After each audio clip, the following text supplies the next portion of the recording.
사장님, 저 다른 남자들보다 훨씬 단단한데 감당할 자신 있으세요? 얼마나 대단하길래 그래요. 나 부서져도 좋으니까 멈추지 마요. 침실의 조명을 어둡게 낮추자 그의 낮고 굵은 목소리가 제 귀가를 서늘하게 파고들었습니다. 45년을 살면서 이런 떨림은 정말 처음이었어요. 아니, 정확히는 너무 오래전 잊고 있었던 원초적인 공포이자 설렘이었죠. 저보다 9살이나 어린 그 남자가 제 얼굴을 부드럽게 어루만질 때 마치 숨이 멎는 것만 같았어요. 늘어진 살도 신경 쓰였고 주름진 손도 부끄러웠지만 5년 만에 맞이하는 가슴 뛰는 밤이었습니다. 하지만 불과 얼마 전만 해도 이 사람을 다시는 볼 수 없을 거라고 생각했어요. 아니, 절대로 만나서는 안 된다고 믿었죠. 도대체 우리에게 무슨 일이 있었던 걸까요? 오늘 여러분께 매일 똑같았던 제 일상을 완전히 흔들어 놓았던 그날의 이야기를 들려드리겠습니다. 본격적으로 시작하기 전에 영상 오른쪽 아래 구독, 좋아요 눌러주세요. 모두 무료입니다. 제 이름은 서윤. 올해 나이 45입니다. 여기 해발 천엠 대관령 끝자락 구름도 쉬어간다는 외딴 곳에서 낡은 민박집을 운영한 지 벌써 5년째네요. 처음에는 남편이랑 은퇴하고 같이 내려와서 오붓하게 시작했던 일이었는데 사고로 남편을 먼저 떠나보내고 나서는 줄곧 혼자 꾸려오고 있죠. 벌써 5년. 시간 참 빠르네요. 새벽 5시면 어김없이 눈이 떠집니다. 창밖으로는 짙은 산안개가 몰려오는데 그 모습이 꼭 저를 가두는 창살처럼 느껴져요. 남편이 가고 나서 생긴 지독한 무력감 때문인지 아침마다 몸이 천근만근입니다. 특히 비가 오거나 안개가 짙은 날이면 어깨가 끊어질 듯이 아파요. 병원에 가면 마음의 병이다. 좀 쉬어야 한다고들 하지만 혼자 이 큰 민박집을 지키는데 쉴 틈이 어디 있겠어요? 손님들이 오기 전에 마당을 쓸고 산바람에 눅눅해진 이불을 볕에 말리고 낡은 방들을 걸레질하다 보면 오전이 다 지나갑니다. 장갑 낀 손으로 걸레를 짜고 있으면 손가락 마디마디가 욱신욱신 아파와요. 예전엔 남편이 힘쓰는 일은 다 해줬는데 이제는 이 큰 집의 모든 구석이 제 손을 거쳐야만 돌아갑니다.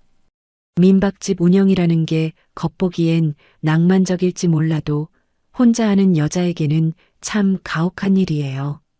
화장실 변기가 막히거나 전구가 나가면 한참을 멍하니 서 있다가 혼자 연장을 들고 씨름합니다. 그럴 때마다 텅 빈 거실을 보면 한숨이 절로 나와요. 나 오늘 하루도 참 잘 버텼다고 수고했다고 말해줄 사람 한 명 없는 이 집이 가끔은 거대한 감옥처럼 느껴지기도 합니다. 점심은 대충 물에 밥 말아 짠지 하나 얹어 먹습니다. 혼자 먹는 밥이 맛있어 봐야 얼마나 맛있겠어요? 그냥 배를 채우는 거죠. TV를 크게 틀어놓고 사람 소리를 배경 삼아 끼니를 때우다 보면 문득 거울 속 제 모습이 보입니다. 거친 산바람에 푸석해진 피부, 깊어진 미간주름. 45이라는 나이가 새삼스럽게 무겁게 다가오더라고요. 저녁이 되어 안개가 자욱하게 깔리고 불이 꺼지면 고원의 어둠은 더 짙어집니다. 짐승 우짖는 소리만 요란한 그 밤에 혼자 침대에 누우면 지독한 부채감이 밀려와요. 나만 이렇게 살아있어도 되는 걸까? 남편을 지키지 못했다는 자책감이 파도처럼 덮쳐오죠. 내일은 또 무슨 일을 해야 하나, 언제까지 이렇게 혼자 버틸 수 있을까 하는 걱정들에 밤을 꼬박 새우기 일쑤입니다. 남들은 공기 좋은 곳에서 사니 좋겠다고 하지만 제게 이 산장은 그저 메마른 박토 같은 삶의 터전일 뿐이었습니다. 가끔은 그런 상상을 했어요. 누군가 문을 두드리고 들어와서 서윤 씨 힘들었지? 라고 물어봐주는 상상. 무거운 이불 빨래를 같이 널어주고 고장난 난간을 뚝딱 고쳐주는 든든한 등 같은 거 말이에요. 하지만 45사별한 여자에게 그런 기적이 일어날 거라곤 꿈에도 생각지 못했습니다. 그저 이렇게 메마른 나무처럼 서서히 말라 죽어가는 게 제 운명이라고 믿었죠. 제 마음의 허기는 무엇으로도 채워지지 않을 것 같았고 이 적막한 산중 민박집은 제 인생의 마지막 정거장인 줄로만 알았습니다.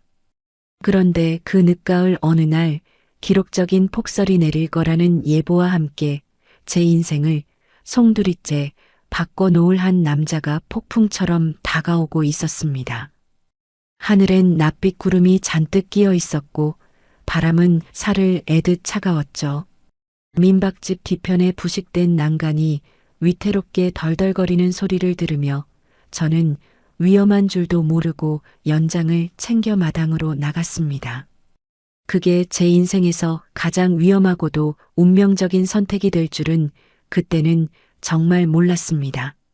난간 너머 낭떠러지 아래로 안개가 소용돌이 치고 있었고 제 발밑은 금방이라도 무너질 듯 위태로웠거든요. 하늘이 금방이라도 무너질 듯 시커멓게 내려앉은 늦가을 오후였습니다. 기상청에서는 대관령 일대에 기록적인 폭설이 내릴 거라며 연신 재난 문자를 보내고 있었죠. 해발 1000m 고지의 바람은 평소보다 몇 배는 더 사납게 휘몰아치며 낡은 민박집 지붕을 집어삼킬 듯 달려들고 있었습니다. 민박집 뒤편 벼랑 끝에 간신히 매달려 있는 나무 난간을 보는데 마음이 조마조마하더라고요. 이번 눈폭풍은 예사롭지 않다는데 저 부식된 난간이 버텨줄까 싶었죠. 아니나 다를까 바람이 한번 크게 휘몰아칠 때마다 못이 빠진 난간대가 덜덜거리며 비명을 질러댔습니다. 저게 통째로 날아가기라도 하면 마당까지 무너질 판이라 마음이 급해졌어요. 동네 사람들은 벌써 산 아래로 대피했는지 산책로엔 등산객 한 명 보이지 않았습니다. 저는 창고에서 녹슨 망치와 모통을 끄집어냈습니다. 혼자 하기엔 너무 위험하고 무리라는 걸 알았지만 당장 누구에게 전화를 하겠어요. 서윤 씨, 위험하니까 나가지 마요라고 말해줄 사람 하나 없는 인생인걸요. 45년을 살면서 터득한 건 결국 내 집은 내가 지켜야 한다는 서글픈 진리뿐이었습니다. 부식된 나무판을 딛고 서서 한 걸음 한 걸음 낭떠러지 쪽으로 다가가는데 발끝이 벌벌 떨렸습니다. 고원의 칼바람이 얼마나 거센지 몸이 휘청휘청하더라고요. 겨우 난간 끝에 손을 대고 들뜬 판을 누르려는데 그 순간 세상이 멈춘 것 같은 돌풍이 확 불어왔습니다. 아차 하는 순간 썩은 나무가 툭 하고 부러지며 제 몸이 허공으로 힘없이 미끄러졌어요. 아, 짧은 비명이 터져 나왔습니다. 발밑에 아찔한 청길 낭떠러지가 느껴졌고 저는 본능적으로 눈을 질끈 감았습니다. 이렇게 가는구나. 5년 전 먼저 간 남편 뒤를 이렇게 따라가는구나. 그 찰나에 별의별 생각이 다 스쳐 지나가더군요. 그런데 그때였습니다. 벼랑 아래로 처박힐 줄 알았던 제 몸이 공중에서 무언가에 꽉 붙잡혔습니다. 단단하고 뜨거운 무언가가 제 허리를 확 낚아채더니 그대로 품 안으로 끌어당겼어요. 쿵 하는 둔탁한 소리와 함께 저는 차가운 흙바닥이 아닌 누군가의 넓고 탄탄한 가슴 위로 떨어졌습니다. 짙은 산안개 냄새가 아닌 옅은 숲의 향기와 땀 냄새가 섞인 낯설고도 강렬한 남자의 향기가 코끝을 찔렀습니다. 괜찮으세요? 정신 좀 차려보세요. 낮고 묵직한 목소리가 제 귀가를 울렸습니다. 조심스럽게 눈을 떠보니 비바람을 맞아 젖은 머리카락 사이로 날카로운 듯 하면서도 깊은 눈매를 가진 남자가 저를 내려다보고 있었습니다. 그 남자는 바닥에 누운 채로 제 온몸을 받아내고 있었어요. 36살이라기엔 너무나 깊은 눈빛을 가진 하지만 몸만큼은 강철처럼 단단한 태호 씨였습니다. 어머, 저기 괜찮으세요? 저 때문에 다치신 거 아니에요? 저는 당황해서 벌떡 일어나려 했지만 태호 씨의 팔이 여전히 제 허리를 단단하게 감싸고 있었습니다. 그 손길이 얼마나 힘있고 든든한지 5년 동안 죽어있던 여자의 감각이 발끝부터 머리끝까지 찌릿하게 올라오더라고요. 45, 아직 여자이고 싶은 나이에 느낀 그 뜨거운 온기는 지독한 오한을 앓던 제 심장에 불을 지피는 것 같았습니다. 저는 괜찮으니까 천천히 일어나세요. 갑자기 일어나면 어지러울 겁니다. 태호 씨는 저를 부축해 일으켜 세우고는 제 옷에 묻은 흙을 툭툭 털어주었습니다. 그의 손길은 거칠었지만 세심했어요. 가까이서 보니 어깨는 떡 벌어져 있었고 젖은 셔츠 위로 드러난 그의 실루엣은 제가 잊고 지냈던 남성 그 자체였습니다. 나중에 알게 된 사실이지만 태호 씨는 서울에서 유명한 조향사로 일하다가 어떤 사건으로 마음의 상처를 입고 이곳 대관령 숲길을 무작정 걷던 중이었답니다. 폭설 온다는데 혼자 여기서 뭐 하시는 겁니까? 죽을 뻔했잖아요. 조금은 무뚝뚝하고 화난 듯한 목소리였지만 그 속엔 걱정이 가득 담겨 있다는 걸 느낄 수 있었습니다. 누군가에게 이런 꾸중 섞인 걱정을 들어본 게 얼마만인지 몰라서 저는 바보같이 울컥 눈물이 날 뻔했어요. 난간이 곧 무너질 것 같아서요.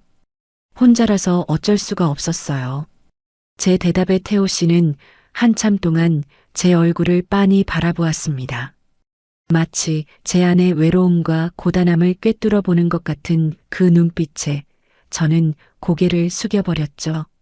거칠어진 손과 헝클어진 머리칼, 제 초라한 모습이 그 젊고 단단한 남자 앞에서 너무 부끄러웠거든요. 난간 저한테 맡기고 안에 들어가 계세요.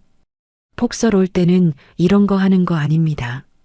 태호 씨는 제가 대답할 틈도 없이 망치를 집어들었습니다. 비바람 속에서 묵묵히 난간을 손보는 그의 넓은 등은 제가 그토록 갈구해 온 평온한 안식처럼 보였습니다. 땀방울이 그의 턱선을 타고 내려와 빗물과 섞이는 모습이 이상하게 가슴 시리도록 섹시하게 느껴지더라고요. 모든 정리를 마친 태호 씨가 빗물을 닦으며 제 앞으로 걸어왔습니다. 당분간은 괜찮을 겁니다. 근데 혼자 사시는 거예요? 네. 사별하고 혼자 민박집 한 지 꽤 됐어요.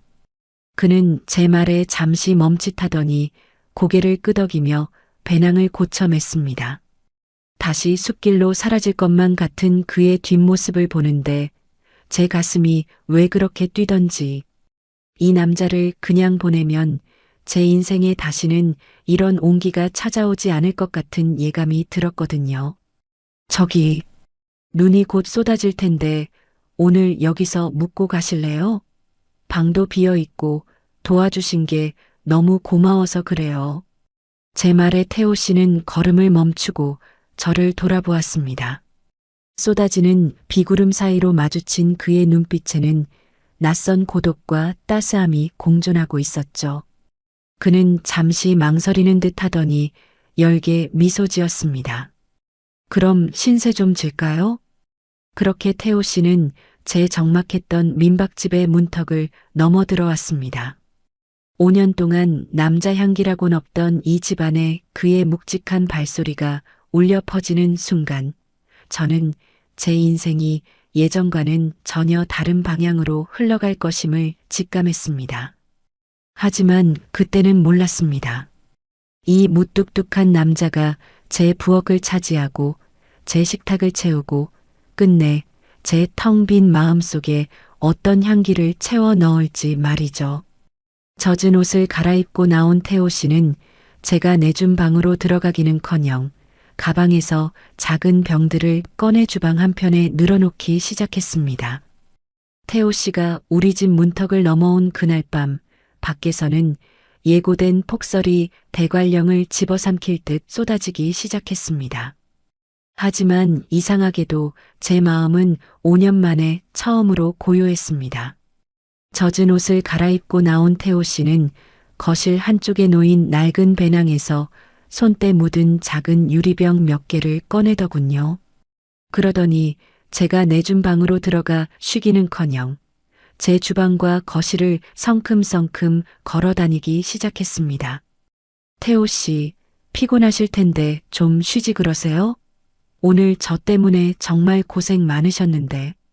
제가 미안한 마음에 뒤를 따라가며 말하자 태호 씨는 대답 대신 주머니에서 작은 스프레이 공병 하나를 꺼냈습니다. 그리고는 집안 구석구석 습기 찬 벽지와 오래된 가구 틈새에 무언가를 뿌리기 시작했어요. 칙칙 공기 중에 미세한 입자가 퍼질 때마다 제 코끝을 찌르던 그 퀴퀴한 곰팡이 냄새가 거짓말처럼 사라졌습니다.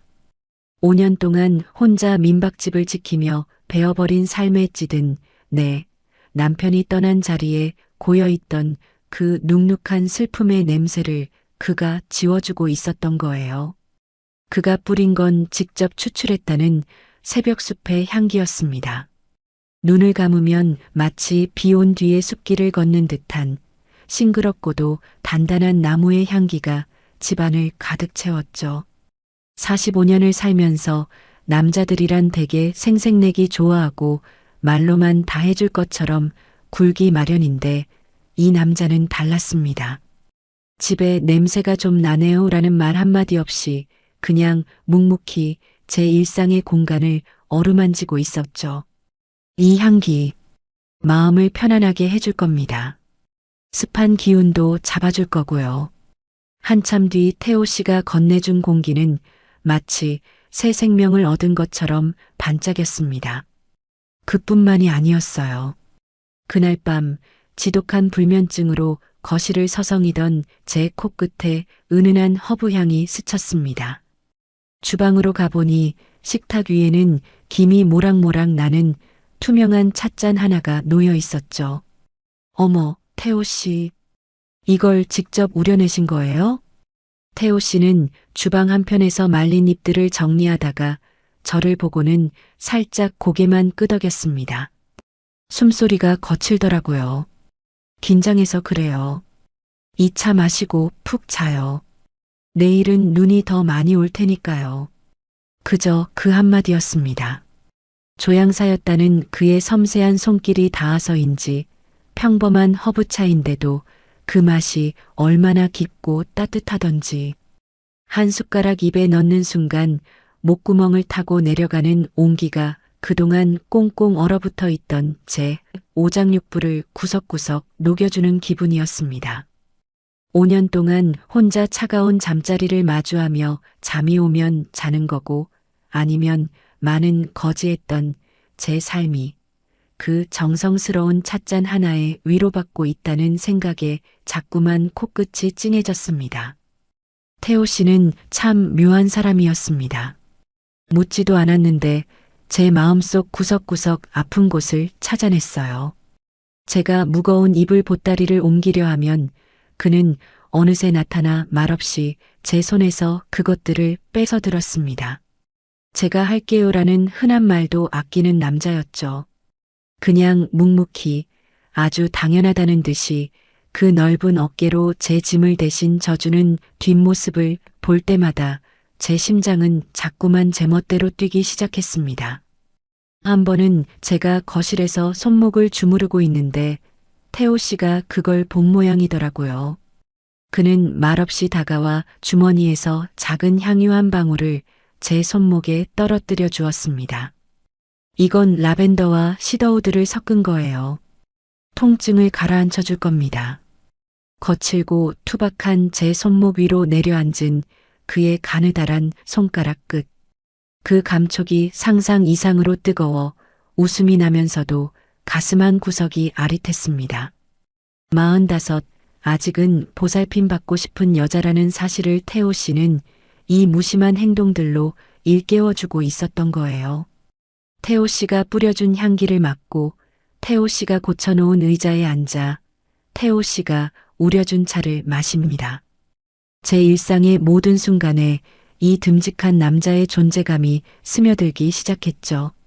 그는 말을 앞세우지 않았지만 그의 행동은 그 어떤 화려한 미사여구보다 뜨겁게 제 심장을 두드렸습니다.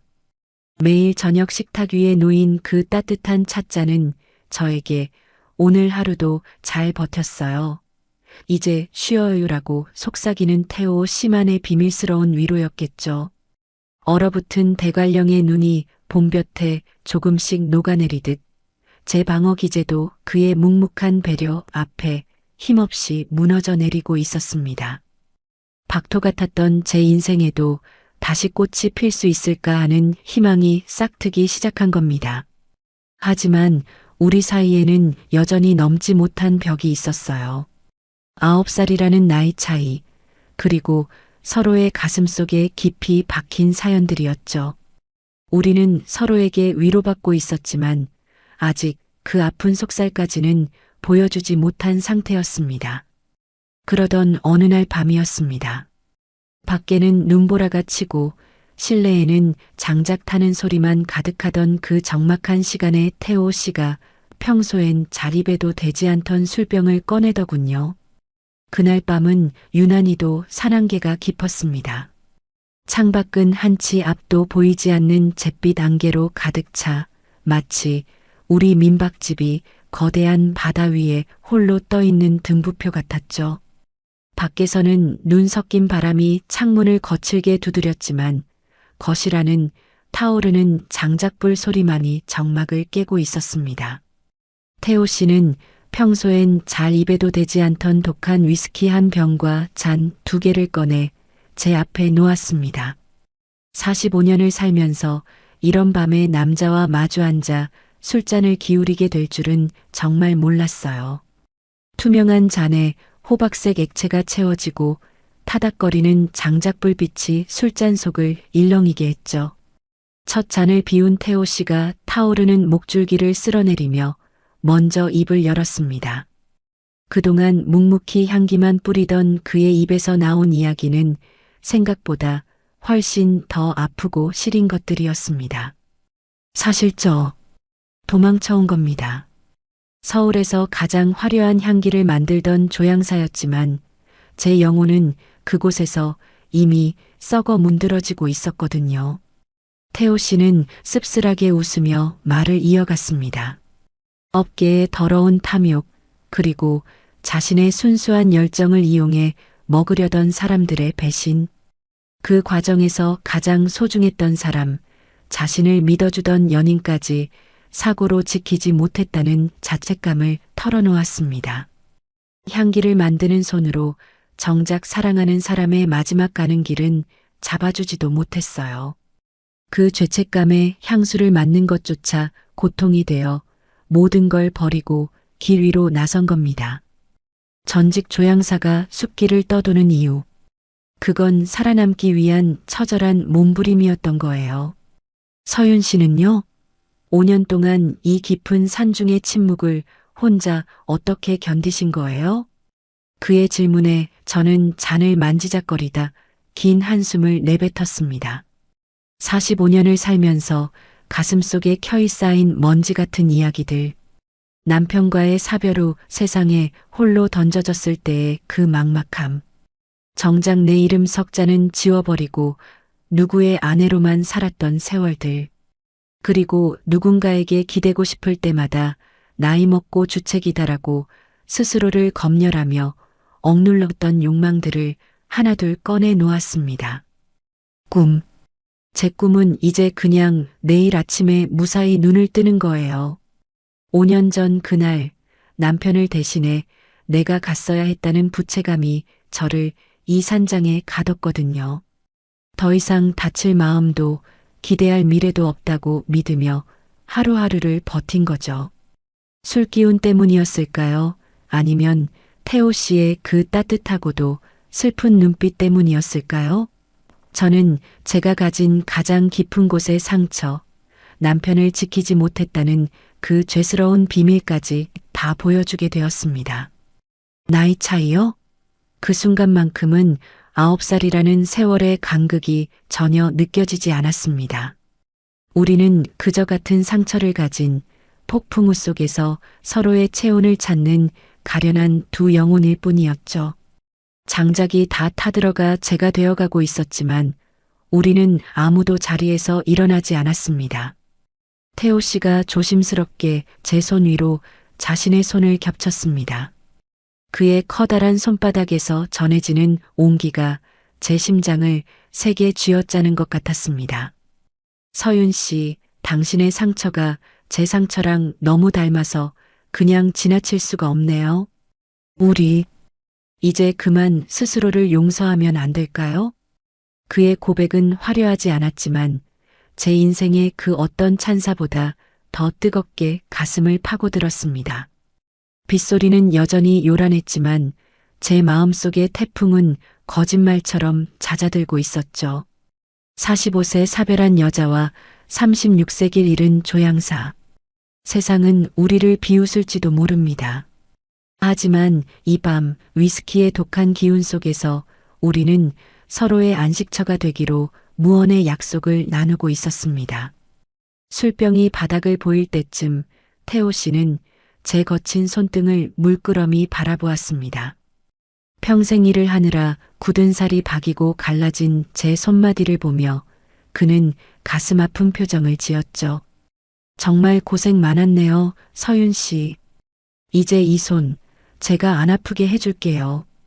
그리고 당신에게만 어울리는 세상에서 가장 평온한 향기를 선물하고 싶어요. 그는 그 약속을 증명이라도 하려는 듯 다음 날 제가 깜짝 놀랄 만한 특별한 선물을 준비하기 시작했습니다. 그저 말뿐인 위로가 아니라 제 지친 불면의 밤을 향기로 어루만져 주려는 그 남자의 섬세함이 다시 시작되고 있었던 거죠. 아침 햇살이 안개를 걷어내며 창가로 스며들 때 태호 씨는 밤새 고심하며 만든 작은 유리병 하나를 제 머리만 식탁에 살포시 내려놓았습니다. 어젯밤에 그 뜨겁고도 시렸던 고백들이 꿈이었을까요? 아침 햇살이 안개를 뚫고 창가로 스며들 때 제 머리맡 협탁 위에는 작은 유리병 하나가 놓여 있었습니다. 밤새 잠을 설친 제 눈가에 가장 먼저 닿은 건 태호 씨가 조심스레 남기고 간 조그만 쪽지와 그 안에 담긴 투명한 액체였죠. 서윤 씨의 깊은 잠을 위해 밤새 고민하며 섞어봤습니다. 대관령의 이른 새벽, 당신이 처음 이 산에 왔을 때 맡았을 그 깨끗한 숨소리를 담았어요. 벽마개를 조심스레 열자마자 거짓말처럼 방 안 가득 푸른 이끼와 젖은 흙, 그리고 코 끝을 알싸하게 스치는 고산지대의 침엽수 향기가 퍼져나갔습니다. 5년 동안 지독한 불면증에 시달리며 수면제 없이는 단 1시간도 깊게 잠들지 못했던 저였는데 그 향기를 한번 깊게 들이마시는 것만으로도 머릿속에 복잡한 소음들이 씻겨 내려가는 기분이었어요. 45, 인생의 쓴맛은 다 보았다고 생각했는데 이 36살 남자의 섬세한 배려 앞에 저는 다시금 철없는 소녀처럼 가슴이 떨렸습니다. 누군가 나만을 위해 밤을 지새우며 향기를 골랐다는 사실, 내 아픈 잠자리를 걱정해주는 사람이 곁에 있다는 사실이 눈물겹도록 고마웠거든요. 저는 그 고마움을 말로 다 표현할 길이 없어 제가 가장 잘하는 방법으로 보답하기로 마음먹었습니다. 서둘러 창고에서 장화를 꺼내 신고 눈이 채 녹지 않은 뒷산으로 향했습니다. 아직 겨울의 끝자락이었지만 바위 틈새와 낙엽 아래 숨어있는 귀한 약초들과 초봄의 기운을 머금은 산나물들을 누구보다 잘 알고 있었으니까요. 손끝이 시리고 발이 시렸지만 태호 씨에게 줄 만찬을 생각하니 힘든 줄도 몰랐습니다. 귀한 산더덕 몇 부리와 향이 진한 취나물, 그리고 정성껏 말려두었던 능이버섯까지 챙겨 집으로 돌아왔습니다. 주방에선 기분 좋은 칼질 소리가 리듬을 탔습니다. 더덕은 방망이로 살살 두드려 연하게 만들고 직접 담근 고추장 양념을 발라 석쇠에 구워냈죠. 갓 지은 솥밥에서는 구수한 향이 올라오고 산나물들은 들기름에 조물조물 묻혀냈습니다. 45년 평생 누군가를 위해 요리를 하면서 이렇게 설레고 정성을 다했던 적이 또 있었나 싶더라고요. 저녁 무렵 태호 씨가 거실로 나왔을 때 식탁 위에는 정갈하면서도 풍성한 산중 만찬이 차려져 있었습니다. 이게 다 뭡니까, 서윤 씨? 세상에. 향기가 예사롭지 않은데요. 태호 씨의 눈이 휘둥그레졌습니다. 항상 무뚝뚝하고 차분하던 그의 얼굴에 어린아이 같은 호기심과 감탄이 서렸죠. 저는 쑥스러운 듯 앞치마에 손을 닦으며 자리를 권했습니다. 태호 씨가 주신 향기 선물에 비하면 보잘것없지만 제 마음이에요. 이 산이 저에게 준 가장 귀한 것들로만 채웠거든요. 태호 씨 입맛에 맞을지 모르겠네요. 태호 씨는 정성스레 차려진 음식을 한 입 천천히 음미하기 시작했습니다. 그가 젓가락을 움직일 때마다 제 가슴은 콩닥콩닥 소리를 내며 뛰었죠. 조향사로 일하면서 세상의 온갖 산의 진미는 다 먹어봤지만 이렇게 따뜻하고 깊은 맛은 처음입니다. 서윤 씨의 손길이 닿아서 그런지 이 음식들에서 꼭 서윤 씨 같은 향기가 나요. 강인하면서도 속은 한없이 부드러운 그런 향기요. 그의 칭찬 한마디에 제 얼굴은 잘 익은 더덕구이처럼 붉게 달아올랐습니다. 36 남자의 이 정중하면서도 뜨거운 시선이 제 눈을 빤히 바라볼 때 저는 비로소 깨달았습니다. 우리가 단순히 상처를 공유하는 사이를 넘어 서로를 이성으로 느끼기 시작했다는 것을요. 식탁 위로 흐르는 공기가 아침과는 사뭇 달랐습니다. 촛불 하나 켜지 않았지만 서로를 바라보는 눈빛만으로도 공간이 환해지는 느낌이었죠. 태호 씨가 밥그릇을 깨끗이 비우고는 제 손을 가만히 잡았습니다. 서윤 씨, 이제 혼자 밥 먹지 말아요. 당신이 차려준 이 따뜻한 온기, 제가 계속 지켜드리고 싶습니다. 그의 손바닥에서 느껴지는 열기에 심장이 터질 것만 같았습니다.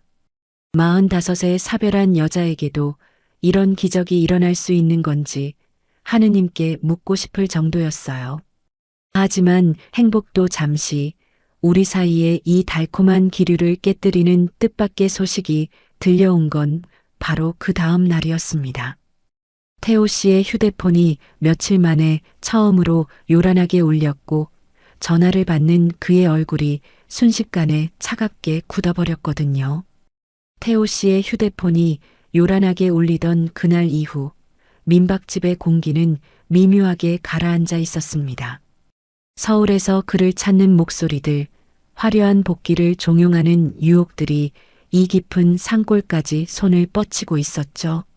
36, 한창 빛날 나이의 그를 보며 제 마음 한구석엔 시커먼 먹구름이 끼기 시작했습니다. 나 같은 사별한 여자가 이 젊고 유능한 남자의 앞길을 막고 있는 건 아닐까 하는 자격지심이 저를 괴롭혔거든요. 그날 밤 태호 씨는 제 복잡한 속마음을 읽기라도 한 듯 겉옷을 챙겨 입고 저를 밖으로 이끌었습니다. 우리가 향한 곳은 민박집 뒤편, 하늘과 가장 맞닿아 있다는 고원 목장이었습니다. 세상에 태어나서 그렇게 많은 별은 처음 보았어요. 검은 비단 위에 다이아몬드 가루를 뿌려놓은 듯 은하수가 머리 위로 쏟아져 내리고 있었습니다. 하지만 제 눈에 들어온 건 찬란한 별빛이 아니라 제 곁에 선 태호 씨의 옆얼굴이었습니다. 서윤 씨, 저 별들 좀 봐요. 수만 년 전의 빛이 지금 우리에게 닿은 거래요. 우리 만남도 어쩌면 저 별빛처럼 아주 오래전부터 정해진 운명 아닐까요? 태호 씨의 낭만적인 목소리에 저는 오히려 고개를 떨구었습니다. 가슴속에 꾹꾹 눌러 담았던 불안이 결국 입 밖으로 터져나오고 말았죠. 태호 씨, 사실 전 무서워요. 우린 9살이나 차이가 나고 저는 이미 한 번의 삶을 정리한 사람이에요. 당신은 이제 다시 시작할 수 있는 빛나는 사람인데 저 때문에 당신의 그 화려한 미래를 포기하게 될까봐 그게 너무 겁이 나요. 제 목소리는 산바람에 실려 가늘게 떨리고 있었습니다. 45년을 살면서 쌓아온 제 방어 기제가 다시 단단한 벽을 세우고 있었던 거죠. 과거의 상처가 덧날까봐, 다시 누군가를 잃게 될까봐 저는 뒷걸음질 치고 있었습니다. 그때였습니다. 태호 씨가 제 떨리는 어깨를 커다란 두 손으로 감싸 안았습니다. 그의 손바닥에서 전해지는 뜨거운 온기가 두꺼운 외투를 뚫고 제 심장까지 전달되더군요. 서윤 씨, 저를 봐요. 제 눈을 똑바로 봐요. 그의 강단 있는 목소리에 고개를 들자 은하수보다 더 깊고 반짝이는 태호 씨의 눈동자가 저를 빤히 내려다보고 있었습니다. 세상 사람들이 뭐라고 하든 당신이 어떤 과거를 가졌든 저에겐 아무 상관없습니다. 서울의 그 화려한 조명보다 저는 지금 당신과 함께 있는 이 고요한 숲의 향기가 100배, 1000배 더 소중해요.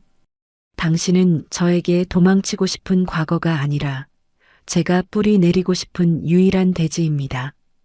그는 저를 더 깊숙이 자기 품 안으로 끌어당겼습니다. 그의 단단한 가슴팍에 제 얼굴이 묻혔고 규칙적인 그의 심장 박동이 제 귓가를 울렸습니다.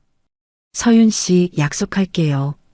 세상에 어떤 풍파가 몰아쳐도 그 어떤 것의 눈보라가 우리를 흔들어도 저는 당신 곁에서 결코 흔들리지 않는 뿌리 깊은 나무가 될 겁니다. 당신이 지치면 내 그늘에 쉬어가고 당신이 추우면 제 몸을 태워 온기를 드릴게요. 그러니까 제발 저를 밀어내지 마세요. 그의 진심 어린 고백에 제 눈에선 참아왔던 눈물이 본물 터지듯 쏟아졌습니다. 5년 동안 꽁꽁 얼어붙어 있던 제 마음의 빙하가 그의 뜨거운 맹세 앞에 완전히 녹아내리는 순간이었죠. 나이 차이도 주변의 시선도 과거의 슬픔도 이 은하수 아래서는 아무런 장애물이 되지 않았습니다. 우리는 한참 동안 그 별빛 아래서 서로의 체온을 나누며 서 있었습니다. 태호 씨는 제 눈물을 닦아주며 나지막이 노래를 흥얼거렸고 그 소리는 밤바람을 타고 목장 가득 퍼져나갔습니다. 저는 이제야 비로소 제가 돌아갈 집을 찾았다는 안도감을 느꼈습니다. 하지만 우리의 이 굳건한 맹세가 시험대에 오르는 데는 그리 오랜 시간이 걸리지 않았습니다. 다음 날 아침 민박집 앞마당에 검은색 고급 승용차 한 대가 들이닥쳤거든요. 차에서 내린 사람은 태호 씨의 과거를 고스란히 쥐고 있는 서울의 그 대형 기업 이사였습니다. 서울에서 온 검은 승용차가 민박집 마당의 정적을 깨뜨리고 간 뒤로 제 마음은 한동안 갈피를 잡지 못하고 흔들렸습니다.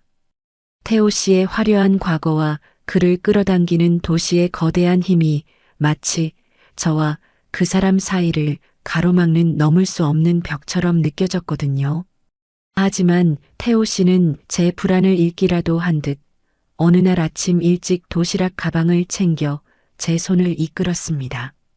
서윤 씨, 오늘은 아무 생각 말고 저랑 같이 가요. 마을 사람들도 서울 사람들도 모르는 우리만의 장소가 있거든요. 그가 저를 데려간 곳은 민박집 뒷산 너머 깊은 안개에 쌓인 비밀스러운 계곡이었습니다. 아는 사람만 안다는 그 길을 따라 한참을 내려가니 세상의 소음은 온데간데 없고 맑은 물소리와 새들의 지저음만이 가득한 낙원이 펼쳐지더군요.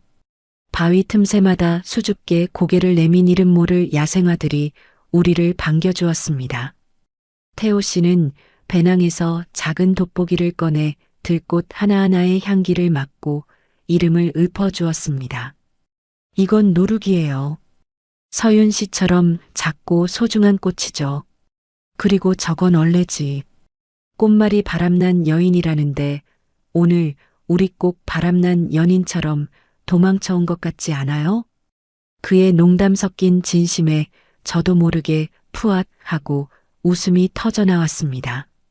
세상에 제가 이렇게 소리내어 크게 웃어본 게 얼마만인지 모르겠어요.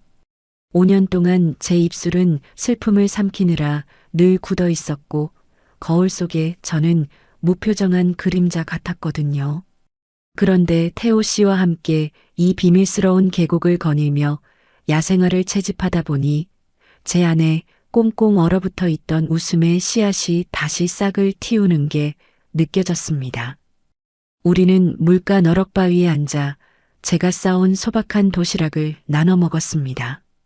각 구운 감자와 옥수수, 그리고 태호 씨가 보답이라며 타온 향긋한 차 한 잔.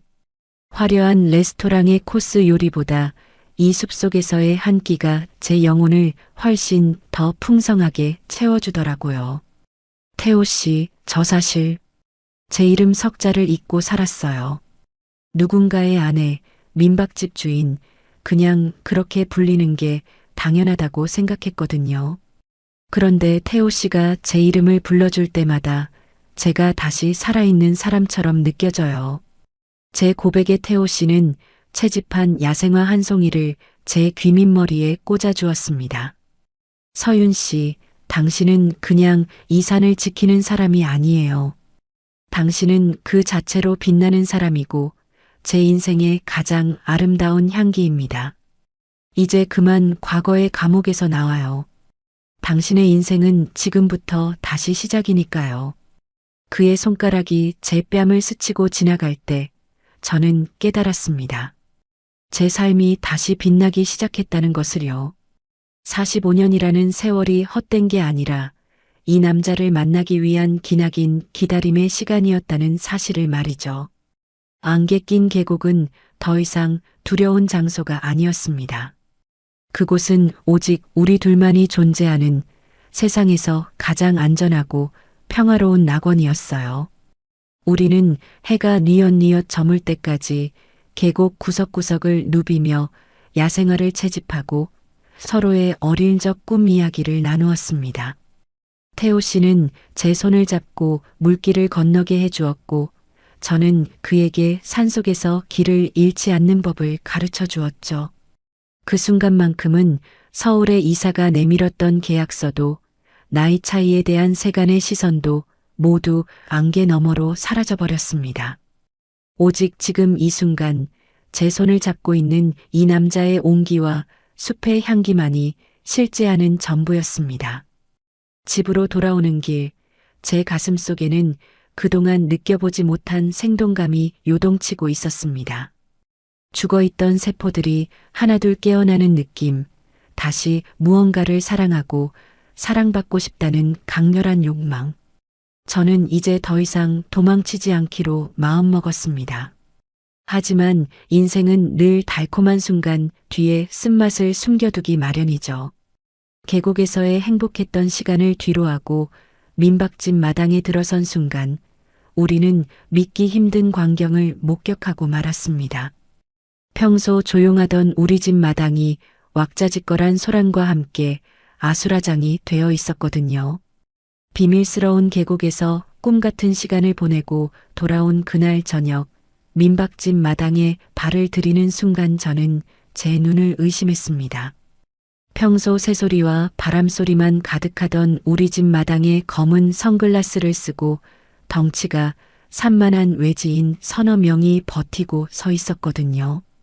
그들은 마치 자기 집 안방이라도 되는 양 가구들을 함부로 들쑤시고 제가 애지중지 갖고 온 화분들을 발로 차며 난장판을 만들어 놓고 있었습니다. 태호 어디 있어? 그 자리가 여기 숨어 있다는 거 다 알고 왔으니까 좋은 말로 할 때 내놔. 그들의 목소리는 칼날처럼 차갑고 무례했습니다. 45년을 살면서 이런 험악한 상황은 처음이라 제 다리는 사시나무 떨듯 떨려왔죠. 그들은 태호 씨가 서울에서 가져온 가방을 샅샅이 뒤지며 그가 밤새 조향했던 향수병들을 바닥에 내동댕이 쳤습니다. 유리 깨지는 소리가 제 가슴속 어딘가 파편처럼 박히는 기분이었어요. 이게 무슨 짓들이에요? 당장 나가요. 경찰에 신고할 거니까. 제가 안간힘을 다해 소리쳤지만 그들은 비웃기라도 하듯 제 앞을 가로막았습니다. 그중 한 명은 태호 씨가 저에게 선물했던 그 소중한 새벽숲의 향 디퓨저를 손에 들고는 가소롭다는 듯 코끝에 가져다 대더군요. 조향사라는 놈이 이런 총구석에서 계집질이나 하고 있었다니. 회사의 기밀 원료를 빼돌려 놓고 여기서 팔자 좋게 놀고 있었단 말이지. 그들의 입에서 나온 이야기는 충격적이었습니다. 태호 씨가 단순한 조향사가 아니라 회사의 핵심 기술과 향수 원료를 가로채 도망친 기업 스파이라는 거예요. 저는 믿을 수 없었습니다. 그 따뜻했던 눈빛, 제 상처를 어루만지던 그 섬세한 손길이 모두 거짓이었다니요. 하지만 더 저를 절망하게 만든 건 그 다음이었습니다. 소란을 듣고 달려온 태호 씨가 그들과 몇 마디 짧은 대화를 나누더니 제 눈을 단 한 번도 마주치지 않은 채 그들의 차에 올라타 버린 겁니다. 미안하다는 말 한마디, 기다려달라는 눈짓조차 없었습니다.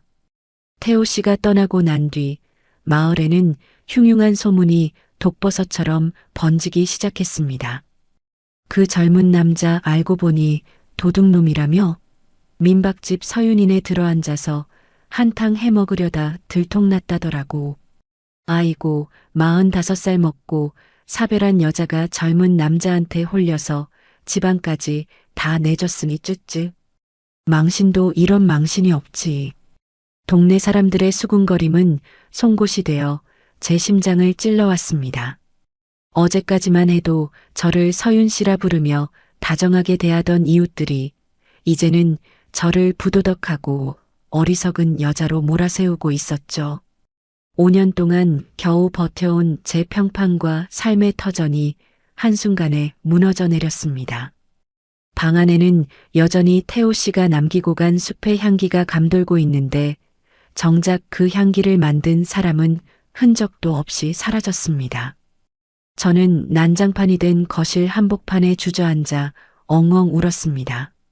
그가 남긴 쪽지를 쥐어뜯으며 제 인생에 다시 찾아온 봄날이 신기루였다는 사실을 뼈저리게 실감했죠. 태호 씨, 정말 당신도 나를 이용한 건가요? 그 따뜻했던 찻잔도 은하수 아래의 맹세도 전부 연극이었나요? 질문은 공허하게 메아리칠 뿐이었습니다. 텅 빈 민박집에는 다시 지독한 곰팡이 냄새가 스멀스멀 올라오는 것 같았고 제 불면증은 예전보다 더 악화되어 저를 괴롭혔습니다. 마을 사람들의 따가운 시선을 피해 저는 대낮에도 문을 걸어 잠그고 어둠 속에 숨어 지냈습니다. 그렇게 일주일이 흘렀을까요? 마을 입구에 다시는 나타나지 않을 것 같던 그 익숙한 실루엣이 나타났다는 소문이 들려왔습니다. 하지만 그가 들고 온 소식은 제 예상과는 전혀 다른 더 거대한 폭풍의 전조였습니다.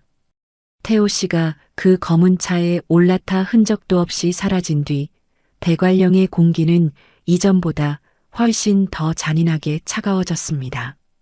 하지만 저를 진짜 얼어붙게 만든 건 살을 에이는 산바람이 아니었어요. 수십 년을 한 동네에서 형님, 동생하며 지내왔던 산 아래 이웃들의 돌변한 눈빛이었습니다. 서윤 씨, 정말 몰랐던 거야? 그 젊은 놈이 회사 돈 빼돌리고 숨어 들어온 거라는 걸? 평소 따뜻한 국밥 한 그릇 나눠 먹던 이웃집 형님도 제 민박집 일손이 부족할 때마다 발벗고 나서주던 옆집 아저씨도 이제는 저를 마치 전염병 환자보단 멀리했습니다. 아니, 멀리하는 정도가 아니라 대놓고 저를 손가락질하며 범죄자의 조력자라 낙인 찍었죠. 45살이나 먹어서 사별하고 조용히 살 줄 알았더니 젊은 놈한테 홀려서 마을 망신은 다 시키고 말이야. 그놈이 훔친 향수 원료인가 뭔가 하는 거 서윤이네 마당 어딘가에 숨겨놓은 거 아니야? 마을 회관 앞을 지날 때마다 들려오는 수군거림은 제 심장에 비수를 꽂았습니다. 제가 5년 동안 이 척박한 산등성이에서 민박집을 지키며 쌓아온 신뢰가 단 일주일 만에 모래성처럼 허물어져 내린 거예요. 45세 다시 시작하고 싶다는 꿈을 꿨던 제가 너무 어리석었던 걸까요? 저는 결국 민박집의 모든 대문을 걸어 잠갔습니다. 마당으로 통하는 작은 쪽문까지 빗장을 지르고 낮에도 커튼을 굳게 쳐서 단 한 줌의 햇살도 방 안으로 들이지 않았어요. 태호 씨가 뿌려주었던 그 싱그러운 숲의 향기는 이제 독한 기억이 되어 제 목을 조여왔습니다. 태호 씨, 정말 당신은 나를 이용한 것뿐이었나요? 그 단단했던 팔도, 내 거친 손을 잡아주던 그 온기도 다 연출된 연극이었냐고요. 어둠 속에 웅크리고 앉아 있으면 태호 씨에 대한 의심이 곰팡이처럼 제 머릿속을 갉아먹었습니다. 그가 밤새 조향해준 디퓨저를 벽에 내던져 깨뜨려버리고 싶다가도 차마 그러지 못해 품에 안고 엉엉 울기를 반복했죠. 불신과 그리움이 뒤섞인 지독한 열병이 저를 덮쳤습니다. 식욕도 사라지고 잠은커녕 뜬 눈으로 밤을 지새우는 날들이 이어졌습니다. 거울 속에 저는 일주일 만에 10년은 늙어버린 듯 초췌해졌고 생기 있던 피부는 가뭄든 논바닥처럼 말라갔습니다. 45세의 봄은 이렇게 잔인한 몰락으로 끝나는구나 싶어 자꾸만 남편이 있는 하늘만 바라보게 되더군요. 마을 사람들은 이제 제 집 앞을 지나가는 것조차 꺼려했습니다. 간혹 들리는 발소리에 태호 씨일까 싶어 창틈으로 내다보면 침을 뱉고 지나가는 동네 청년의 뒷모습뿐이었죠. 고립된 채 서서히 말라가는 제 영혼은 이제 죽음보다 더 깊은 정적 속으로 침잠하고 있었습니다. 세상이 나를 버렸다는 확신, 그리고 내가 가장 믿었던 사람에게 배신당했다는 참담함이 저를 어둠의 나락으로 밀어 넣었습니다. 저는 더 이상 누구와도 말하지 않았고 식탁 위에는 그가 우려주던 따뜻한 차 대신 차가운 정막만이 가득했습니다. 그러던 어느 날 새벽이었습니다. 며칠째 물 한 모금 제대로 넘기지 못해 몽롱한 정신으로 누워 있는데 굳게 잠긴 대문을 조심스럽게 두드리는 소리가 들렸습니다. 마을 사람들의 거친 항의와는 사뭇 다른 아주 조심스럽고도 간절한 노크 소리였죠. 저는 힘겹게 몸을 일으켜 창가로 다가갔습니다. 안개 자욱한 새벽녘 대문 앞에는 낯선 차 한 대가 서 있었고 그 곁에는 태호 씨의 소식을 알고 있다는 의외의 인물이 서 있었습니다. 마을 사람들의 비난 섞인 시선과 지독한 고독 속에 말라가던 저를 깨운 건 새벽 안개를 뚫고 찾아온 태호 씨의 옛 동료였습니다. 그가 내민 서류 뭉치와 녹취록 속에는 제가 상상조차 못했던 참혹하고도 숭고한 진실이 담겨 있었죠. 45년 평생 대관령 자락만 지키며 살아온 제가 생전 처음으로 보따리 하나 달랑 메고 서울행 버스에 몸을 실었습니다. 내 남자의 명예를 되찾아야 한다는, 아니, 그 사람을 살려야 한다는 일념 하나뿐이었어요. 화려한 네온사인과 숨가쁜 빌딩 숲, 서울은 제가 감당하기엔 너무나 차갑고 거대한 괴물 같았습니다. 하지만 태호 씨가 갇혀 있다는 그 거대 향료 기업의 로비에 들어서는 순간 제 안의 두려움은 분노로 바뀌었습니다. 그곳에서 마주한 진실은 태호 씨가 도둑놈이 아니라 수만 명의 목숨을 앗아갈 수도 있었던 기업의 독성 원료 은폐 사건을 막으려던 유일한 양심이었다는 사실이었죠. 서윤 씨, 태호가 왜 아무 말 없이 그 차에 탔는지 아세요? 그자들이 서윤 씨가 혼자 사는 민박집 주소를 들이밀며 협박했기 때문이에요. 태호는 자기가 미끼가 되어 유인당하는 척하며 당신을 그들의 위협에서 떼어놓으려 했던 겁니다. 태호 씨의 동료가 전해준 그 한마디에 제 심장은 갈갈이 찢겨나갔습니다. 저는 그것도 모르고 그 사람을 의심하고 그 사람이 뿌려준 향기를 원망하며 어둠 속에 숨어만 있었으니 제 자신이 얼마나 한심하고 미웠는지 모릅니다. 36세의 젊은 남자가 45세의 사별한 여자를 지키기 위해 자신의 모든 커리어와 목숨까지 내걸고 사지로 걸어 들어갔던 거예요. 조직의 감시를 피해 태호 씨가 은신해 있다는 허름한 외곽의 창고 지하를 찾아냈습니다. 화려한 조향사였던 그가 향기 하나 나지 않는 곰팡이 냄새 가득한 지하실에서 만신창이가 된 채 앉아 있더군요. 그토록 단단했던 어깨는 여위어 있었고 저를 보던 그 맑은 눈동자는 깊은 피로에 젖어 있었습니다. 태호 씨, 어떻게 이럴 수가 있어요? 왜 나한테 말 한마디 안 하고 혼자 이 짐을 다 짊어진 거예요? 제 목소리에 고개를 든 태호 씨의 눈에 경악과 안도감이 동시에 스쳐 지나갔습니다. 그는 비틀거리며 일어나 제 손을 꽉 잡았습니다. 서윤 씨, 여긴 왜 왔어요? 위험하다고 했잖아요. 당신만은, 당신의 그 평화로운 산장만큼은 더럽히고 싶지 않았는데.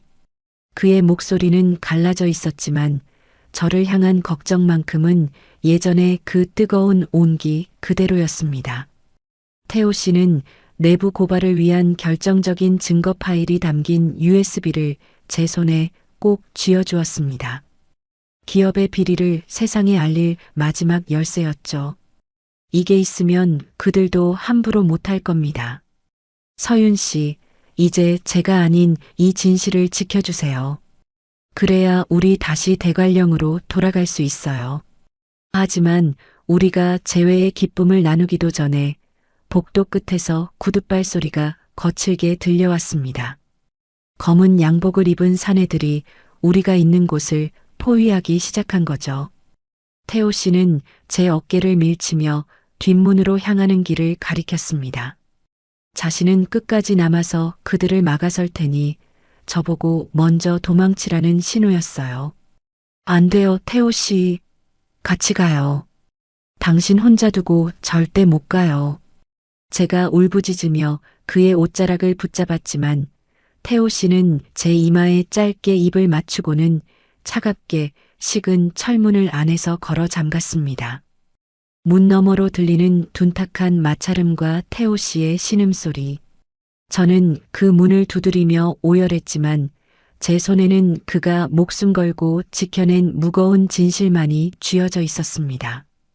저는 눈물을 닦고 일어섰습니다. 이제 더 이상 나약한 민박집 주인이 아니었습니다. 내 남자를 사지에서 끌어내기 위해, 그리고 우리가 꿈꿨던 그 새벽 숲의 평화를 되찾기 위해 저는 이 거대한 도시의 심장부를 향해 돌진하기로 마음먹었습니다. 가방 속에 숨긴 USB의 차가운 감촉이 제 손바닥을 타고 전해져 왔습니다. 이 안에는 태호 씨의 희생과 우리의 미래가 담겨 있었습니다. 방송국 로비로 뛰어들어가는 제 등 뒤로 비구름이 잔뜩 낀 서울의 하늘에서 첫눈이 내리기 시작했습니다. 대관령의 그 폭설을 닮은 차갑고도 선명한 눈송이들이었습니다. 서울의 방송국 로비에 그 무거운 진실을 던져놓고 뛰쳐나왔을 때 하늘에선 마치 제 심장을 대신에 울어주기라도 하듯 장대비가 쏟아붓기 시작했습니다. 첫눈이 올 것 같던 날씨는 어느새 진눈깨비 섞인 차가운 폭우로 변해 있었죠. 45년을 살면서 이렇게 비참하고도 간절한 마음으로 거리를 달려본 적이 있었을까요? 젖은 구두가 벗겨지고 무릎이 깨지는 줄도 모른 채 저는 태호 씨가 마지막으로 남긴 그 낡은 공중전화 부스를 향해 미친 듯이 달렸습니다. 제발, 제발 무사해야 해요. 태호 씨, 나 당신 없이 그 산장으로 돌아갈 수 없단 말이에요. 숨이 턱 끝까지 차오르고 찬 빗물이 눈앞을 가려 한치 앞도 보이지 않았습니다. 도시의 화려한 불빛들이 빗줄기에 흩어져 번졌고 그 차가운 풍경 속에서 저는 오직 그 사람의 숨결만을 쫓았습니다. 마침내 저 멀리 희미한 가로등 불빛 아래 위태롭게 서 있는 낡은 공중전화 부스가 보였습니다. 유리창은 깨져 있고 페인트는 다 벗겨진 그 초라한 공간 앞에 한 남자가 쓰러질 듯 기대어 서 있었습니다. 온몸이 비에 젖어 축 늘어진 채 한쪽 팔로 옆구리를 감싸 쥐고 가쁜 숨을 몰아쉬는 그 사람. 바로 제 인생의 유일한 향기, 태호 씨였습니다. 태호 씨. 제 비명 섞인 부름에 그가 힘겹게 고개를 들었습니다. 엉망이 된 머리카락 사이로 드러난 그의 얼굴은 말로 다 할 수 없을 만큼 처참했습니다. 입가는 터져 피가 배어 나오고 눈가는 시퍼렇게 멍이 들어 있었죠. 저를 지키기 위해 그 더러운 진실을 감추려는 자들과 맨몸으로 맞섰던 흔적들이 그의 온몸에 고스란히 새겨져 있었습니다. 저는 그에게 달려가 무너지듯 안겼습니다. 차가운 빗물보다 더 뜨거운 눈물이 제 뺨을 타고 흘러내려 그의 젖은 셔츠를 적셨습니다. 태호 씨는 떨리는 손을 들어 제 얼굴에 묻은 빗물을 닦아주려 했지만 그의 손가락 끝마디조차 성한 곳이 없었습니다. 서윤 씨, 왜 다시 왔어요? 바보같이. 얼른 멀리 도망가라고 했잖아요. 갈라진 목소리로 저를 나무라는 그의 말에 저는 세차게 고개를 저었습니다. 그의 가슴팍에 얼굴을 묻고 살아있어줘서 고맙다는 말조차 나오지 않아 그저 엉엉 소리 내어 울었습니다. 45세, 세상 풍파 다 겪어 굳은 살이 박였다고 믿었던 제 마음이 그 사람의 상처 입은 얼굴 앞에서 갈갈이 찢겨나갔습니다. 당신 없이 어디로 가요? 당신이 없는 대관령이 나한테 무슨 소용이냐고요. 이제 절대 당신 혼자 안 둬요. 죽어도 같이 죽고 살아도 같이 살 거예요. 제 단호한 외침에 태호 씨의 눈에서도 굵은 눈물이 떨어졌습니다. 그는 힘겹게 팔을 들어 저를 부서질 듯 꽉 껴안았습니다. 폭우가 쏟아지는 서울 한복판, 누구 하나 돌아보지 않는 그 낡은 전화부스 안에서 우리는 서로의 체온에 의지의 떨림을 멈추려 애썼습니다. 그의 얼굴에 난 상처를 제 손으로 어루만질 때마다 가슴이 저릿했습니다. 36세의 이 남자가 짊어진 그 거대한 정의와 사랑이 얼마나 무거웠을지 그 베일 뒤의 희생을 이제야 온전히 이해하게 되었으니까요. 우리는 빗소리를 배경 삼아 서로의 영혼에 새겨진 깊은 흉터들을 위로했습니다. 이제 다 끝났어요, 태호 씨. 방송국에 다 전했어요. 내일이면 세상이 다 알게 될 거예요. 당신은 도둑놈이 아니라 영웅이라고, 당신이 지킨 건 향수가 아니라 사람들의 생명이었다고 말이에요. 제 말에 태호 씨는 비로소 안도의 미소를 지으며 제 이마에 자신의 이마를 맞댔습니다. 빗물과 눈물 그리고 서로의 거친 숨소리가 뒤섞인 그 찰나의 순간 저는 세상 그 무엇도 우리를 갈라놓을 수 없음을 확신했습니다. 9살의 나이 차이도 추잡한 기업의 음모도 마을 사람들의 독한 시선도 이 폭우 속의 재회 앞에서는 한낱 먼지에 불과했습니다. 우리는 빗속에서 한참을 서로의 상처를 보듬으며 서 있었습니다. 태호 씨의 상처 입은 손이 제 손을 꽉 쥐었을 때 저는 느낄 수 있었습니다. 이 남자가 제 인생의 마지막 안식처이자 제가 지켜야 할 단 하나의 세계라는 것을요. 비는 그칠 줄 모르고 쏟아졌지만 제 가슴 속엔 이미 따뜻한 난로가 지펴지고 있었습니다. 이제 이 지독한 서울을 떠나 우리들의 보금자리인 그 산장으로 돌아갈 시간입니다. 비록 집안은 난장판이 되어 있고 마을 사람들의 시선은 여전히 차가울지 몰라도 우리 둘이 함께라면 그 어떤 추위도 견뎌낼 수 있을 것 같았습니다. 태호 씨가 제 어깨를 감싸 안으며 힘겹게 첫 발걸음을 뗐습니다.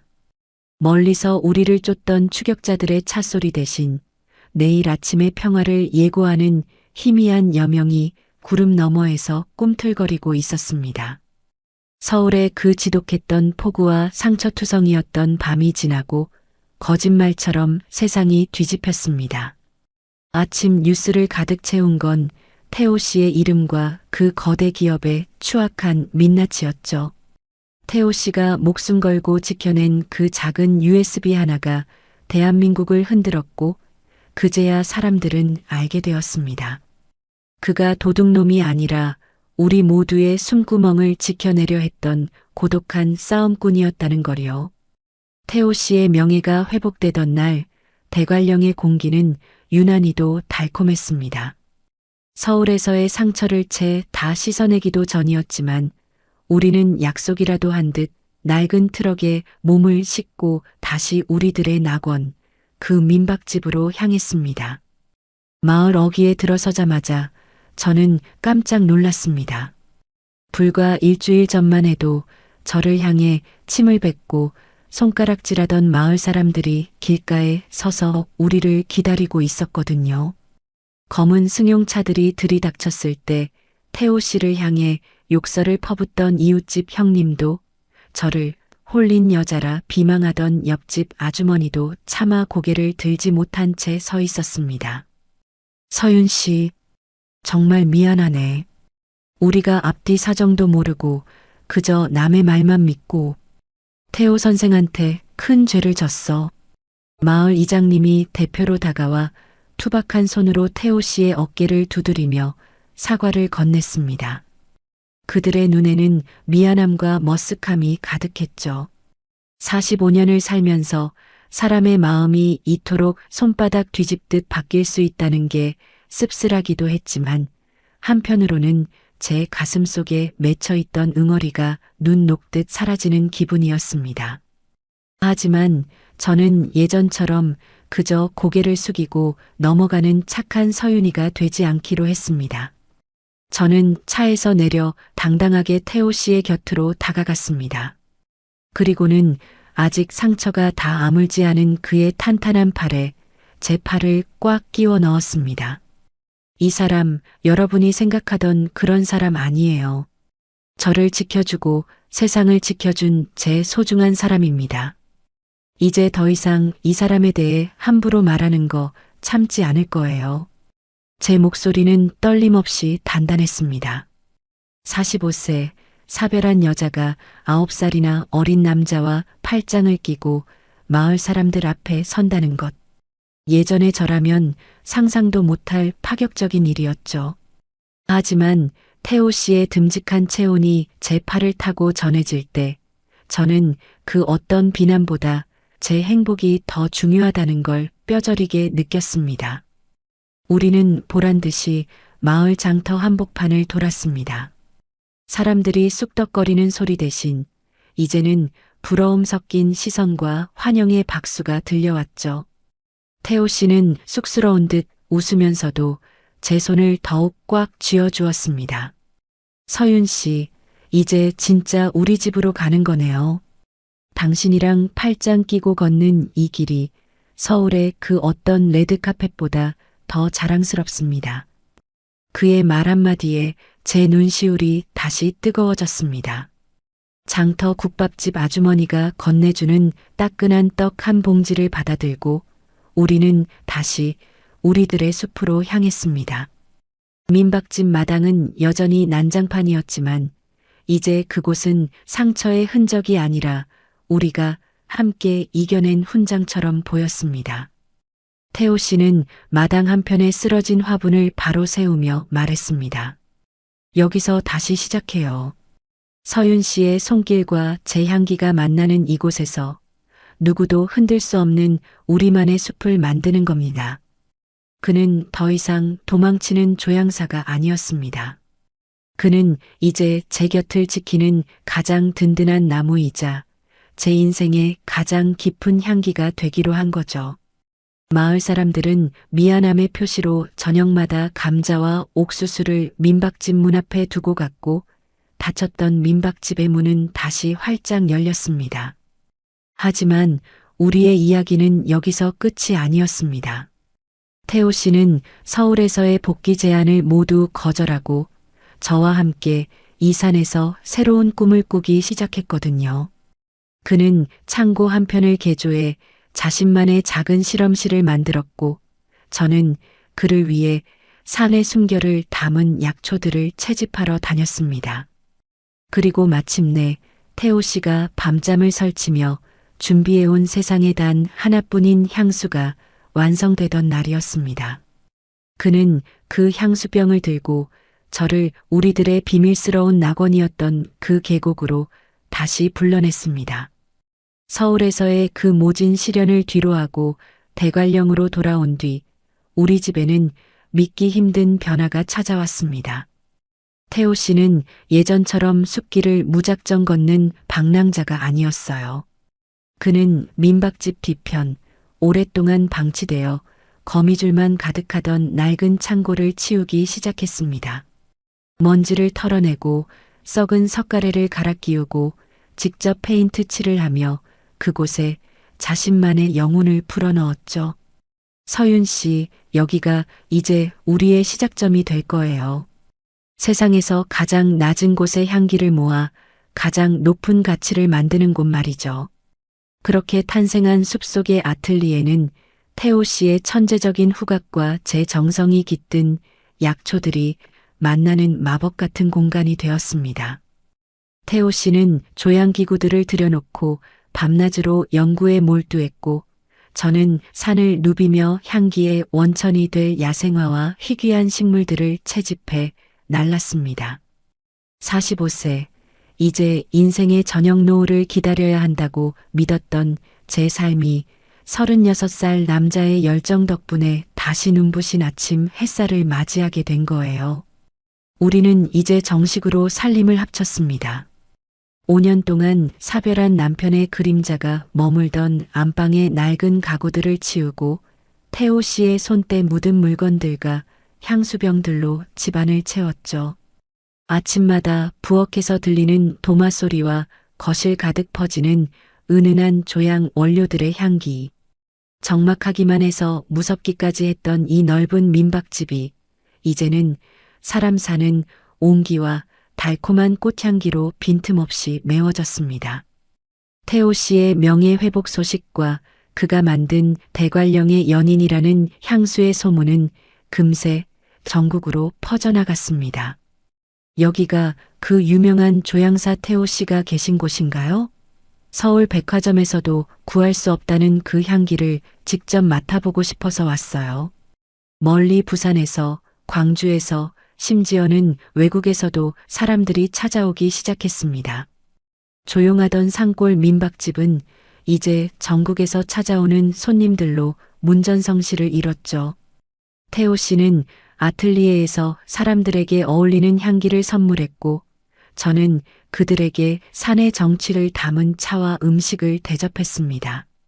마을 사람들도 이제는 우리 집의 든든한 지원군이 되었습니다. 예전에는 수군거리던 아주머니들이 이제는 직접 캔 나무를 들고 와 태호 선생, 이거 향기 재료로 쓸 수 있나? 라며 넉살 좋게 말을 건네십니다. 태호 씨와 팔짱을 끼고 장터를 돌던 그 당당한 선언이 이제는 이 마을의 자연스러운 일상이 된 거예요. 우리는 함께 저녁을 먹으며 그날의 손님 이야기를 나누고 다음날 채집할 식물들의 리스트를 작성합니다. 태호 씨는 가끔 제 거친 손을 잡고 향유를 발라주며 속삭여요. 서윤 씨, 당신의 이 손에서 나는 흙냄새와 풀냄새가 제 최고의 영감을 깨웁니다.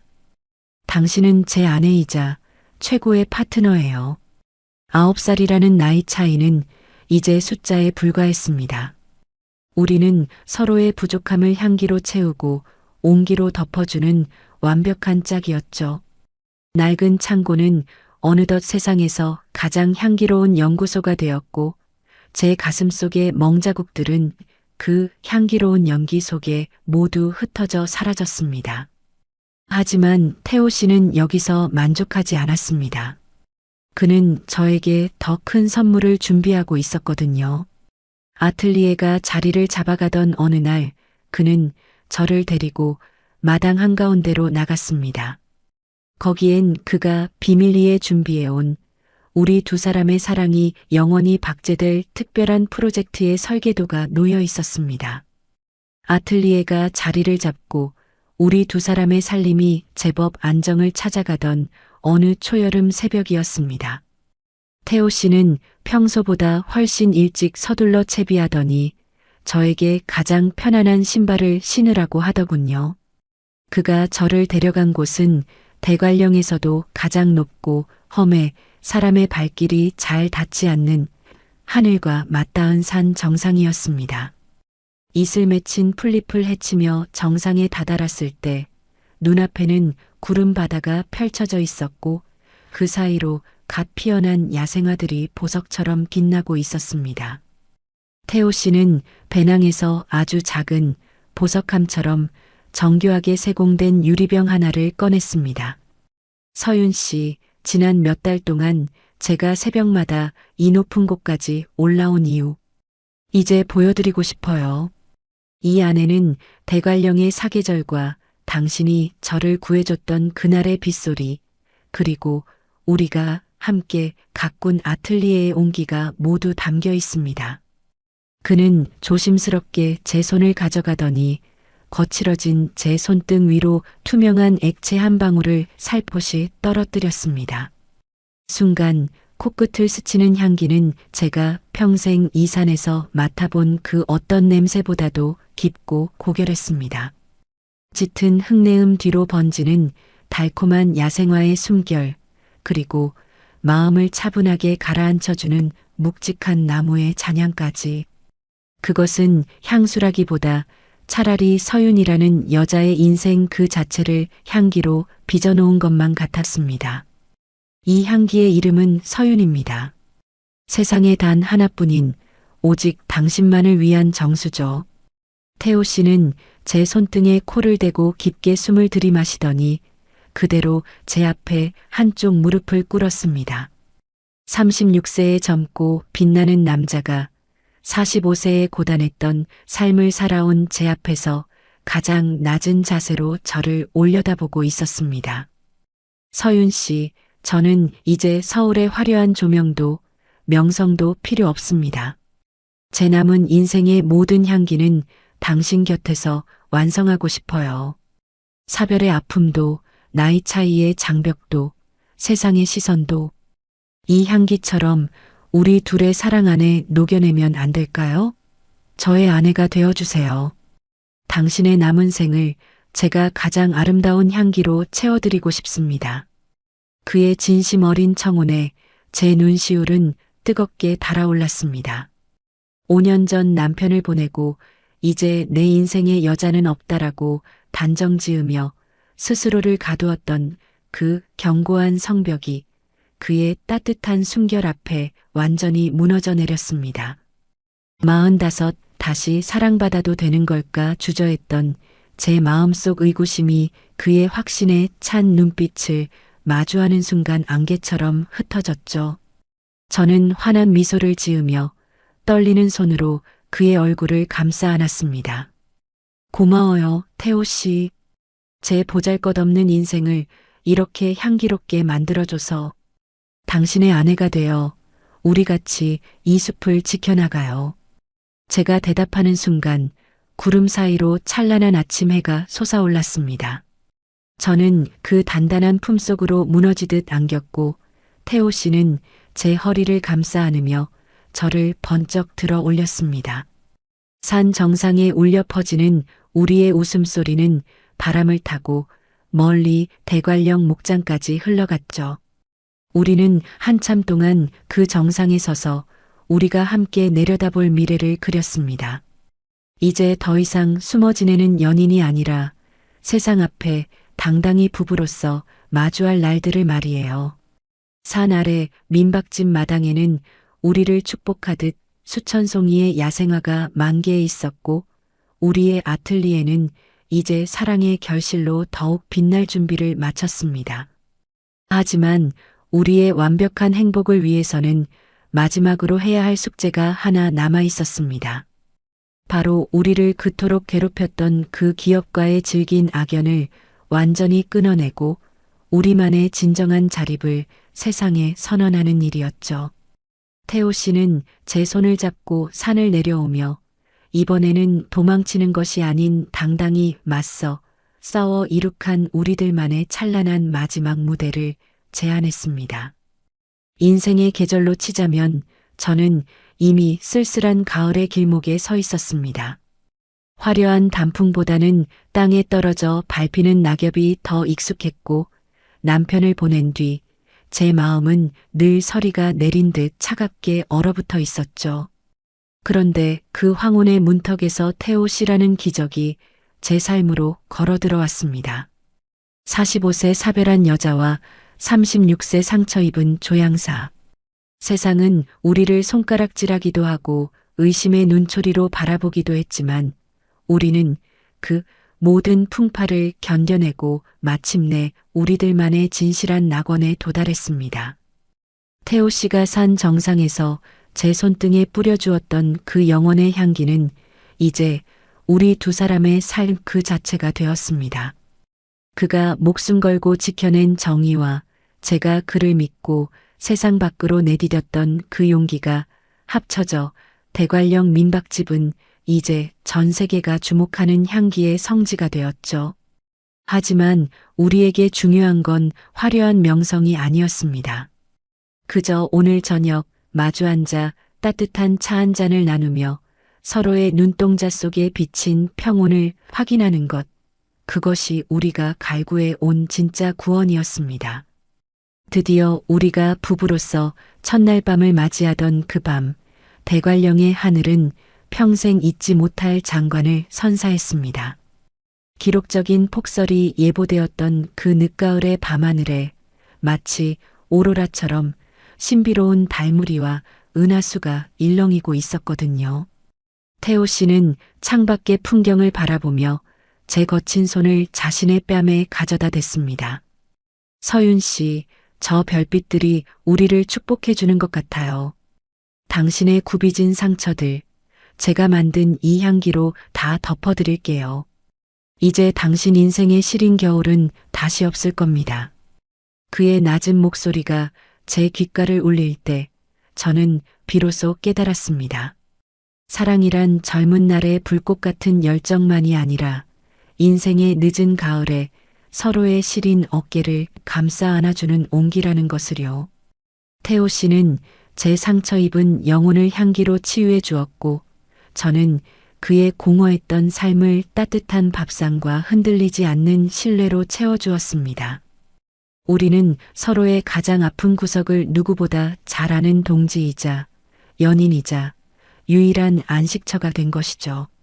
창밖의 달빛이 방 안으로 흘러들어와 태호 씨의 단단한 어깨와 제 고단했던 삶의 흔적들을 부드럽게 어루만졌습니다.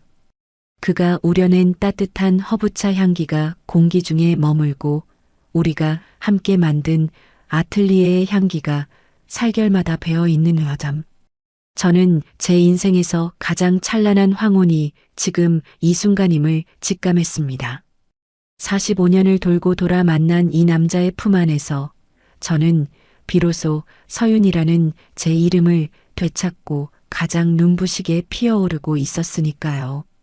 태호 씨, 우리 이제 남은 생은 온전한 신뢰로만 채워가요. 어떤 바람이 불어도 뿌리 깊은 나무처럼 서로를 지탱하면서요. 제 말에 태호 씨는 환하게 웃으며 저를 깊게 끌어당겼습니다. 달빛 아래서 나누는 우리의 입맞춤은 그 어떤 향수보다 더 달콤하고 진했습니다. 대관령의 깊은 밤, 숲의 정령들이 우리를 축복하듯 나뭇잎을 흔들었고 우리는 그 고요하고도 뜨거운 축제 속에서 영원을 약속했습니다. 상처는 향기가 되었고 눈물은 별빛이 되어 우리 앞날을 환히 비추고 있었습니다. 지금까지 서윤과 태호의 가슴 시린 사랑 이야기를 함께 해주셔서 감사합니다. 인생의 뒤늦은 가을에 만난 두 사람의 기적 같은 사랑이 여러분의 마음속에도 작은 온기로 남았기를 바랍니다. 오늘 이 이야기가 감동적이셨다면 구독과 좋아요, 그리고 알림 설정까지 꼭 부탁드릴게요. 여러분의 소중한 관심이 더 아름다운 이야기를 만드는 큰 힘이 됩니다. 혹시 여러분에게도 잊지 못할 인생의 향기나 상처를 치유해 주었던 소중한 인연이 있으신가요? 아래 댓글로 여러분의 사연을 남겨주세요. 하나하나 소중히 읽으며 여러분과 소통하고 싶습니다. 그럼 저는 더 가슴 뭉클하고 진한 향기가 느껴지는 다음 이야기로 찾아뵙겠습니다. 오늘 밤 여러분 모두 대관령의 숲처럼 평온한 꿈 꾸시길 바랍니다. 고맙습니다.